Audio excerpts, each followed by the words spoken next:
जय हिंद दोस्तों, आज के वीडियो में आपका स्वागत है। उम्मीद करता हूं कि आप लोग अच्छे होंगे, आप लोग अच्छे से छठ पूजा मनाए होंगे। तो ये बात तो हो चुका है, अब छठ पूजा समाप्त हो चुका है, इन बात पर हम चर्चा नहीं करेंगे। तो डायरेक्ट चलते हैं हम चंपारण सत्याग्रह, गांधी जी से मुलाकात करने चलते हैं। गांधी जी से मुलाकात 1917 चलते पीछे, पूर्व में चलिएगा, आगे तो गांधी जी मुलाकात हो नहीं सकते हैं, इसलिए हम पूर्व में चलते हैं, भूतकाल में चलते हैं, गांधी जी से मिल के आते हैं, भूत बनकर मिलना पड़ेगा। तो चलिए आते हैं। चंपारण सत्याग्रह बहुत ही फेमस टॉपिक है। चंपारण सत्याग्रह कैसे हुआ, कैसे सफल हुआ, इस पर हम बात करते हैं। तिनकठिया व्यवस्था आप जानते हैं। तो सबसे पहले चंपारण की समस्या के बारे में जानते हैं। तो चंपारण की समस्या क्या था, चंपारण की समस्या, पहले चंपारण कहाँ है यह बात जानते हैं, लोकेशन पहले जानते हैं। तो चंपारण बिहार के एक जिला, चंपारण बिहार के एक जिला है जो तिरहुत डिवीजन के तराई क्षेत्र में पड़ता है। तिरहुत डिवीजन के तराई क्षेत्र में पड़ता है, तिरहुत डिवीजन के तराई क्षेत्र में। तिनकठिया व्यवस्था प्रथा बहुत दिन पहले से, लगभग 100 साल पहले से प्रचलित थी। तिनकठिया व्यवस्था लगभग 100 साल पहले से प्रचलित थी। तो फिर समस्या कहाँ उत्पन्न हुई, हम इस बात को खोज के निकालेंगे आज। तो तिनकठिया व्यवस्था 100 साल पहले से प्रचलित थी, यह बात आप जानते हैं। तो तिनकठिया व्यवस्था होता क्या है, यह बात जानना अनिवार्य है। तो तिनकठिया व्यवस्था पहले समझते हैं। तो जिसके पास 20 कट्ठा भूमि है, 20 कट्ठा जमीन है, उस पर 3 कट्ठा नील की खेती करना अनिवार्य था, वो भी उपजाऊ भूमि पर, उपजाऊ भाग पर। ऐसा नहीं कि बंजर भूमि का नहीं काउंटिंग होता था, उपजाऊ भूमि का काउंटिंग होता था, समझ में। तो ये जिसके पास, ये मतलब कहने का मतलब 1 बीघा पर 1 एकड़ पर जैसे कि 3 कट्ठा पर आपको नील की खेती करना अनिवार्य था, आपको करना ही पड़ेगा, इसमें किसी बात नहीं। तो इसीलिए इसको 3 कट्ठिया कहा जाता था, यानी 20 कट्ठा में 3 कट्ठा पर नील की खेती करना अनिवार्य था।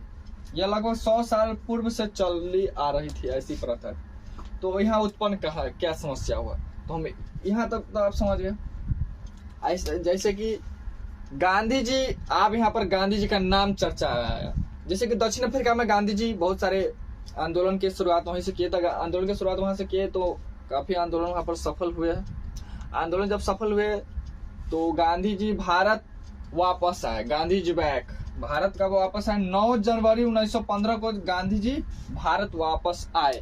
इससे पहले जो गांधी जी दक्षिण अफ्रीका में आंदोलन किए थे और सफलता मिली थी वहां पर, तो उसका चर्चा भारत में हुआ था।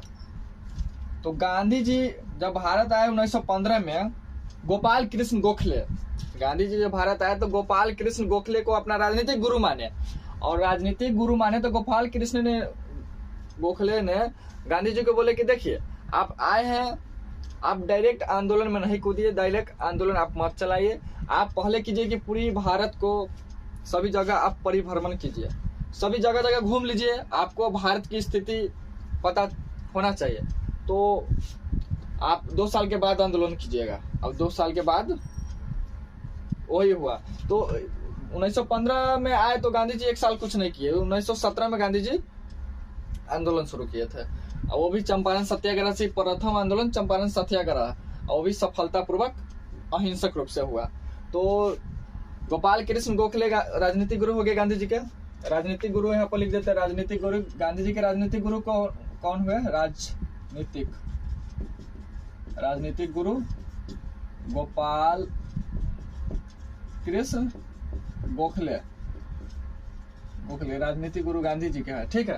तो इन्होंने बोला कि अभी 2 साल पहले परिस्थिति को समझिए, कि जगह जगह घूम करके इसके बाद आंदोलन कीजिएगा। तो गांधी जी ने वही किया। इसके बाद 1916 में होम रूल आंदोलन हुआ था, इस पर हम बाद में चर्चा करेंगे विस्तार से, या 1916 वाला पर। तो आप देखिए, जब गांधी जी आंदोलन स्टार्ट किए तो गांधी जी 3 आंदोलन स्टार्ट किए थे। प्रथम आंदोलन चंपारण सत्याग्रह से, यानी कहे तो बोले तो गांधी जी आंदोलन में मतलब सत्याग्रह, प्रथम सत्याग्रह किए तो गांधी जी प्रथम किए 1917 में, वो भी बिहार से, चंपारण सत्याग्रह प्रथम सफलतापूर्वक। इसके बाद अहमदाबाद मिल मजदूर आंदोलन भी किए हैं, और खेरा सत्याग्रह, ये सब गांधी जी के नेतृत्व में किया गया था। तो तो हम सबसे पहले चंपारण सत्याग्रह पर जानेंगे। अहमदाबाद और खेड़ा सत्याग्रह चंपारण पहले पढ़ेंगे, इसको हम बाद में पढ़ेंगे। तो देखिए तिनकठिया व्यवस्था, देखिए ऐसा भी था, तिनकठिया व्यवस्था हम समझ लिए। तो तिनकठिया व्यवस्था जो भी किसान मुक्ति पाना चाहता था तो उससे अधिक कर लिया जाता था कि आप इतना पैसा दे दीजिए, हम आपको तिनकठिया व्यवस्था से मुक्त कर देंगे। तो इतना आप ज्यादा कर मांगिएगा तो देने में सक्षम नहीं ना होगा, कर के मतलब टैक्स। तो देखिए ये भी हम बात, तो उतना देने में किसान सक्षम नहीं था। मनमाना मतलब मनमाना, जबरदस्ती कहता था कि आप 10,000 रुपया दीजिएगा तो आपको नील की खेती से मुक्त कर सकते हैं, तो उतना देने में सक्षम नहीं था, तो इसलिए नहीं हुआ। तो हम चलेंगे यहाँ तक आप समझ लिए। आप 19वीं सदी तक हम थोड़ा स्टार्ट करते हैं। 19वीं सदी के आते आते यहाँ तक तो स्थिति ठीक ठाक चल रहा था। यहाँ पर गांधी जी अभी आंदोलन में प्रवेश नहीं किया, लेकिन हम आपको बताए हैं स्टार्टिंग में कि कहाँ कहाँ आंदोलन गांधी जी किए थे। आप गांधी जी आंदोलन में प्रवेश करेंगे तो देखिए 19वीं सदी के अंत तक, जैसे कि नील की खेती से क्या होता था, नील की खेती से जो उत्पादन नील उत्पादन होता था, उससे रंग बनाया जाता था। रंग विदेश में ज्यादा बिकता था, विदेश में। तो 19वीं सदी के अंत तक आते आते अंत तक कृत्रिम रंगों का आविष्कार हो गया। जब रंग का आविष्कार हो गया तो नील की मांग में कमी हो गया। जब नील की मांग में यहाँ पर कमी हो गया तो किसान का स्थिति और धीरे धीरे खराब होने लगा, और किसान की स्थिति खराब होगा तो वही स्थिति फिर यहाँ, इसीलिए आंदोलन शुरू हुआ था। तो कृत्रिम रंग के आविष्कार के बाद नील के मांग में कमी। दूसरी बात, नील बगान के कारखाने कौन लगाया था? अंग्रेज लगाए थे। टोटल के टोटल कारखाने अंग्रेज का था। तो अंग्रेज, जब नील की मांग में कमी आया था, कारखाना बंद होने लगा। जब रंग आपको ऐसा ही मिल रहा है कृत्रिम रंग, तो नहीं, नील का मतलब मांग ही घट गया तो नील का कारखाना भी धीरे धीरे डाउन हो गया, तो दोनों आदमी के नुकसान हुआ। तो यहाँ पर अंग्रेज और किसान को दोनों का क्षति होने लगा। यहाँ पर दोनों आदमी का नहीं, किसान को भी बहुत क्षति हुआ और अंग्रेज को भी क्षति होने लगा। तो नील बगान मालिक के जो कारखाने थे धीरे धीरे उसका स्थिति बंद होने लगा और किसान की स्थिति धीरे धीरे बहुत ही खराब लगा। तो किसान और अंग्रेज दोनों आदमी तिनकठिया व्यवस्था से मुक्ति होना चाहते थे। किसान और अंग्रेज दोनों आदमी जो थे ना, तिनकठिया व्यवस्था से मुक्त होना चाहते थे। जब यहाँ पर देखिए, समझिए बात, यहाँ पर जब दोनों आदमी मुक्त होना चाहते थे तो फिर आंदोलन कैसे शुरू हुआ? अंग्रेज भी मुक्ति पाना चाहते थे तिनकठिया व्यवस्था से, नील की खेती से, और किसान भी मुक्ति पाना चाहते थे। तो यहाँ पर मतलब बात कहाँ से उत्पन्न हुई, विवाद कहाँ उत्पन्न हुई, मायने यह बात रखता है। तो चलिए यहाँ पर मुक्ति तो हुआ क्या, तिनकठिया जो पद्धति थी, मुक्ति पाने के लिए किसानों से अतिरिक्त, कहने का मतलब अंग्रेज ने क्या सोचा कि देखिए आप तो, हम यहाँ पर कृत्रिम रंग का आविष्कार हो गया तो हम भी घाटे में जा रहे हैं, किसान भी घाटे में जा रहा है। तो अंग्रेज सोचा कि हम जो घाटे में जा रहे हैं, मेरा जो कारखाना है, हम लोग का जो कारखाना है, मेरा जो कारखाना जब घाटे में जा रहा है तो इस घाटे को भरपाई क्यों ना किसानों से कर लिया जाए, तो इसके साथ हम बंद कर दिए। तो अंग्रेज किसानों के साथ वार्तालाप बातचीत किया और बोले कि देखो, हम आज से मतलब कि नील के खेती को पूरा तिनकठिया व्यवस्था को समाप्त कर देंगे, लेकिन इसके बदले में तुमको इतना % कर देना पड़ेगा। यानी देखिए यहाँ पर दोनों आदमी मुक्ति पाना चाहता है फिर भी, लेकिन इसको जो अंग्रेज को जो नुकसान हुआ तो उसका भरपाई कहाँ से कर रहा है? किसानों से कर रहा है। तो यहाँ पर अतिरिक्त कर लगा दिया और बोला कि इतना कर दीजिए, दो सब किसान सब मिलकर हम तुमको नील की खेती से मुक्त कर देते हैं, तिनकठिया व्यवस्था समाप्त कर देते हैं। तो देखिए यहाँ पर दोनों मुक्ति पाना चाहते हैं फिर भी इसको फंसा रहे हैं किसान को। तो हुआ क्या, उसी के समय लखनऊ में एक अधिवेशन हुआ, लखनऊ अधिवेशन 1916। उस अधिवेशन में गांधी जी भी वहां पर उपस्थित थे। गांधी जी के भारत में उस समय बहुत ही चर्चा था, क्योंकि दक्षिण अफ्रीका से जो सफलतापूर्वक आंदोलन करके आए थे, सफलता भी मिली थी वहां। तो वहां पर गांधी जी उपस्थित थे। तो बिहार के चंपारण के बेतिया से एक व्यक्ति गया था वहां पर, राजकुमार शुक्ल। कहाँ गए थे? लखनऊ गए थे, उसी वहां पर। इन्होंने टोटल बात लखनऊ के वहां पर अधिवेशन में रखे। लखनऊ के एक वकील थे ब्रज किशोर प्रसाद वहां वकील थे, लखनऊ के वकील थे।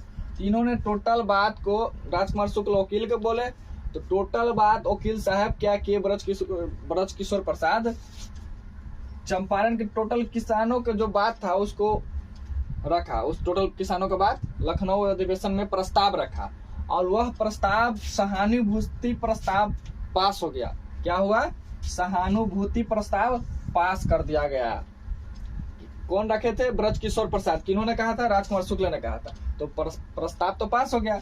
आप देखिए गांधी जी इसलिए इनको ब्रज किशोर प्रसाद को क्या बोले थे?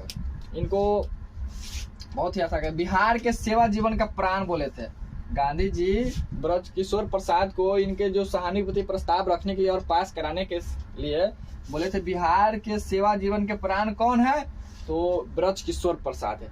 इतना बात समझ गया। इसके बाद 1917 में गांधी जी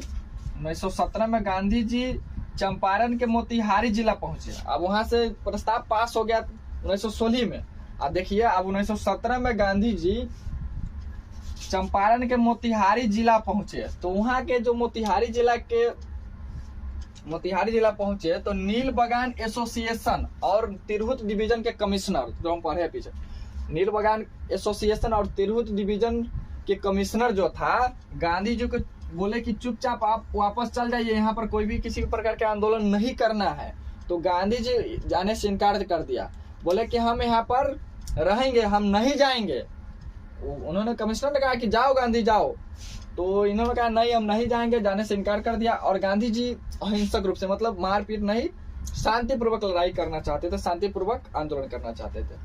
और गांधी जी जाने से इनकार कर दिया तो किसानों को और ज्यादा हिम्मत बढ़ा कि पहली बार ऐसा हुआ है कि कोई व्यक्ति अंग्रेज से सीधा मतलब सत्ता से टकराने के लिए तैयार है। तो गांधी जी वहां पर रहे और वहां पर किसानों से जा कर मिले, जनसभाएं किए, यात्राएं किए, मतलब जगह जगह जाकर मिले सभी व्यक्ति से, सभी किसानों से अपनी अपनी समस्या को रखा और गांधी जी सभी बात को जानने का प्रयास किया। ये बात हुआ। तो जब ये यहाँ तक तो हो गया, तो अंग्रेजों को भी लगता था कि ये जाने वाला नहीं है, कुछ ना कुछ जरूर करेगा, उसको भय हो गया था। तो भय हो गया था, जब सोचा कि अगर नहीं मतलब समझौता करते हैं तो बाद में विवाद उत्पन्न हो सकता है, आंदोलन अगर जोर पकड़ लिया तो समस्या खड़ा हो जाएगा ज्यादा। तो चंपारण के गवर्नर था उस समय एडवर्ड गेटे। गवर्नर कौन था? एडवर्ड गेटे। तो गांधी जी को बुलाए, आपस में बोले कि गांधी जी को बुलाए और बोले कि आप यहाँ पर आइए, हम इस आपका किसानों की समस्या को समझते हुए एक कमेटी बनाते हैं। तो बोले सही बात है। तो एडवर्ड गेटे ने एक समिति बनाई, जांच समिति बनाई। वहां पर कौन समिति था कि नील बगान को जांच करने के लिए, तिनकठिया व्यवस्था को जांच करने के लिए समिति बनाई। उस समिति का अध्यक्ष था सर फ्रैंक सलाई और गांधी जी भी उस समिति में सदस्य बने गए। गांधी जी को सदस्य बनाया गया। तो गांधी जी कुछ शर्त रखे थे कि देखिए हम सदस्य उसी शर्त पर बनेंगे कि अगर आपका फैसला से हम संतुष्टि ना हो तो हम आंदोलन करेंगे। तो बोले ठीक है, अगर हम फैसला आने के बाद भी हम किसानों का हित में ही बात करेंगे। ऐसे ही कुछ बहुत तरह के 4-5 और बात थे। तो सभी अंग्रेज मंजूर कर लिया, अध्यक्ष मंजूर कर लिया। तो कहा चलिए ठीक है। और इसके बाद यहाँ पर इसके बाद हुआ क्या? इसके बाद जांच पड़ताल करने के बाद समिति का रिपोर्ट आया। तो रिपोर्ट में दिया गया कि किसानों से 25% अतिरिक्त कर वसूला गया था, मतलब वसूला गया वापस। किसानों से जो अवैध कर वसूला गया था, कहने का मतलब किसानों से जो अवैध कर वसूला गया था तिरकठिया प्रणाली के तहत, व्यवस्था के तहत, उसमें से बोले कि 25% किसानों को वापस किया जाए, 25% किसानों को वापस किया जाए और तिरकठिया व्यवस्था को समाप्त किया जाए। तो यहाँ पर अंग्रेज ने 25% किसान को वापस किया था, इनके वजह से, गांधी जी की वजह से, और तिनकठिया व्यवस्था यहाँ से ही समाप्त हुआ। ऐसा नहीं कि तिनकठिया प्रणाली व्यवस्था सिर्फ बंगाल में ही या चंपारण में ही प्रचलित था, चाहे लागू था, बहुत जगह लागू था, लेकिन यहाँ पर कुछ स्थिति ज्यादा खराब हो गया था। यहाँ गांधी जी से मिलने दीनबंधु यहाँ पर आए हुए थे, दीनबंधु यहीं पर गांधी जी से मिलने आए हुए थे। देखिए यहाँ हुआ क्या, यह गांधी जी इस आंदोलन को सफलतापूर्वक आसानी से आंदोलन सफल हुआ। यहाँ पर किसी भी प्रकार की समस्या नहीं हुआ, न किसी प्रकार का विवाद हुआ, और यहाँ पर आंदोलन सफल हुआ। गांधी जी के इसमें कुछ सहयोगी व्यक्ति थे, गांधी जी अकेले आंदोलन नहीं किए थे, इसमें कुछ सहयोगी व्यक्ति थे। पहला जो प्रस्ताव रखा था ब्रजकिशोर प्रसाद, जो लखनऊ के वकील थे, वो लखनऊ अधिवेशन 1916 में प्रस्ताव रखे थे। तो पहले यही मतलब महत्वपूर्ण यह व्यक्ति है, इनका नाम याद रखना है। डॉक्टर राजेंद्र प्रसाद थे, नरहर पारिक थे, महादेव देसाई थे, जेबी कृपलानी थे। ये गांधी जी के कुछ सहयोगी थे आंदोलन के दौरान जो सहयोग किए थे। प्रथम बात देखिए, प्रथम सत्याग्रह सफल हुआ। क्या हुआ?